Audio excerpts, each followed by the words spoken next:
A 29-year-old righty who spent 6 full seasons getting beat up in the San Diego farm system just signed with us. And look, I know what you're thinking. Another random Triple-A pitcher, who cares? But think about this for a second.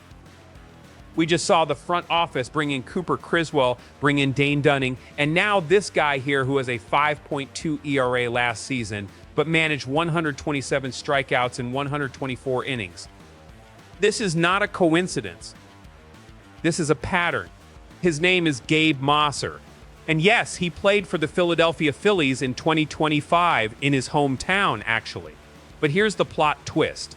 This guy was drafted in the 27th round in 2018. 27th round. You know what that means? That means literally 800 players were picked before him. And yet, 7 years later, almost 30 years old, with a career record of 30 wins and 37 losses in the minor leagues, the Mariners looked at this guy and said, that's the one, we want this guy. Why? Because either we know something nobody else saw, or we're absolutely desperate to fix the right side of the bullpen. Optimistic scenario, Mosser becomes our Robbie Ray, a guy everyone thought was done, and suddenly becomes a key piece. 536 strikeouts in 565 career innings. That's almost a strikeout per inning. The problem was never missing bats.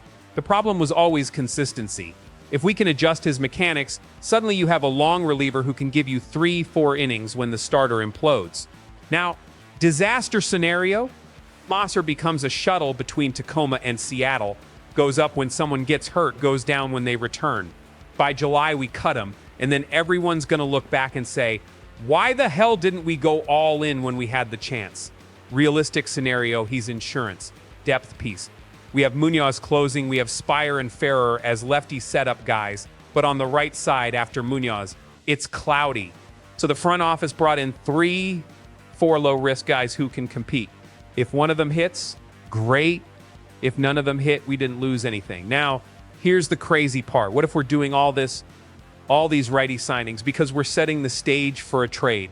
Think about it. What if we're stockpiling bullpen depth because we know we're going to send one of our main relievers out in a package to get a bat? Like, what if we're talking about Luis Robert Jr. with Chicago, and Chicago says, we want Spire. And we say, okay, take him because we just brought in 4 guys who can fill his role. Look, I know it sounds crazy, but Jerry Dipoto has done crazier things. And if you look at the timing of these signings, January 16th for Mosser, but only announced now. Man, this is a smokescreen. This is us building leverage. Look, I might be completely wrong. Maybe Mosser is just another name we'll forget in 3 months, but I can't stop thinking there's something bigger happening here. We don't make 6 righty reliever signings in 2 weeks by accident. So tell me something. Do you think this is just depth? Or do you think we're setting the stage for a massive move? And if you were Jerry Dipoto, which reliever would you be willing to trade right now to get the bat we need? Comment below, because I want to know if I'm the only one seeing this pattern.